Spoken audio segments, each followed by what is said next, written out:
Hello बच्चों, चलिए प्रश्न को देखते हैं। प्रश्न संलग्न चित्र में बिंदुओं ए तथा डी के बीच तुल्य प्रतिरोध है। हमें यहाँ पर 4 विकल्प दिए गए हैं, हमें बताना है कि कौन सा विकल्प सही है। तो प्रश्न को अब आगे हल करें उससे पहले जो प्रश्न की मुख्य अवधारणा है उस पर विचार करते हैं। तो इस प्रश्न के लिए जो मुख्य अवधारणा है वह हो जाएगी प्रतिरोध, अर्थात हम यहाँ पर यह देखेंगे कि प्रतिरोध क्या होता है। तो किसी विद्युत परिपथ में प्रवाहित धारा के मार्ग में उत्पन्न बाधा को प्रतिरोध कहते हैं। अब प्रश्न है कि संलग्न चित्र में ए तथा डी के बीच तुल्य प्रतिरोध है। हमारे पास बिंदु ए ये है और डी बिंदु ये है। हमें बताना है इसके बीच में तुल्य प्रतिरोध कितना होगा, अर्थात हमें यहाँ पर जो ऊपर का प्रतिरोध है इसका तुल्य प्रतिरोध निकाल कर उसके बाद में हमें यहाँ पर ये ए व डी के मध्य का तुल्य प्रतिरोध निकालना है। तो यहाँ से हम लिखेंगे सबसे पहले ए व सी के मध्य तुल्य प्रतिरोध।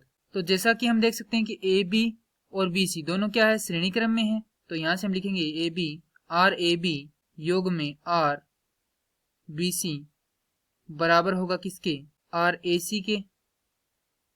किसके लिए यहाँ पर लिख देंगे, श्रेणी क्रम के लिए, क्योंकि हम जानते हैं कि श्रेणी क्रम के लिए आर तुल्य बराबर होता है आर एक योग में आर दो। यदि 3 होंगे तो यहाँ पर आर 3 हो जाएगा, यदि 2 है तो यहाँ पर आर 2 है, 4 होंगे तो यहाँ पर 2 ओम जो प्रतिरोध है वो और जोड़ देंगे यहाँ पर जो मान है वो। तो यहाँ से आर ए सी श्रेणी क्रम के लिए हमारे पास आ जाता है 3 योग में 3 अर्थात 6 ओम। अर्थात हमारे पास इसका मान कितना आ चुका है, 6 ओम आ चुका है तुल्य प्रतिरोध। अब यहाँ पर ये प्रतिरोध और ये प्रतिरोध दोनों क्या समांतर क्रम में है।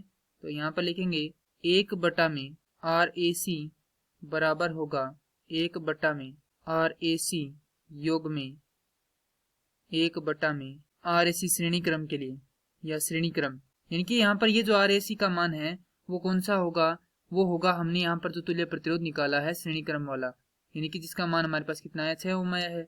और ये आर ए सी है हमारे पास ये मान अर्थात 6 ओम।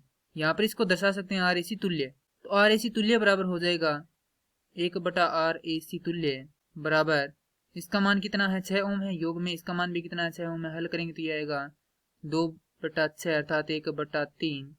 तो यहाँ से आर ए सी तुल्य बराबर होगा, तो हमारे पास यहाँ पर ये जो ए सी है अर्थात ये जो इतना ऊपर वाला परिपथ है इसका तुल्य प्रतिरोध कितना आ चुका है, 3 ओम आ चुका है।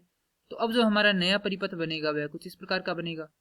तो यहाँ पर बिंदु होगा ए, यहाँ पर बिंदु होगा सी और ये बिंदु होगा डी।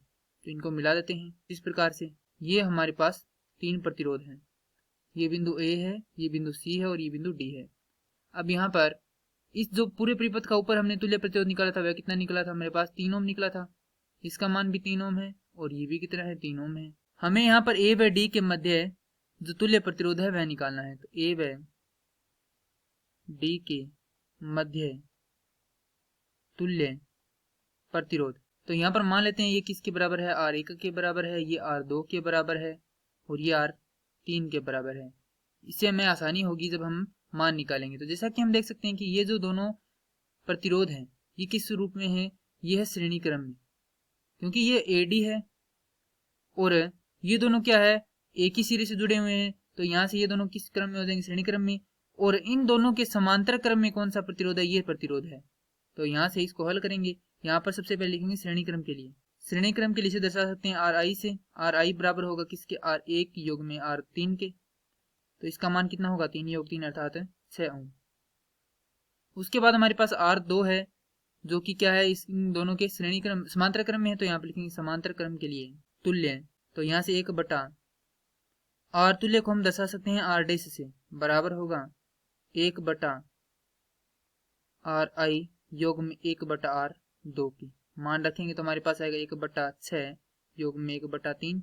हल करेंगे तो लघुत्तम आएगा 6, ये होगा 1 योग में 2 अर्थात 3/6, ये होगा 1/2।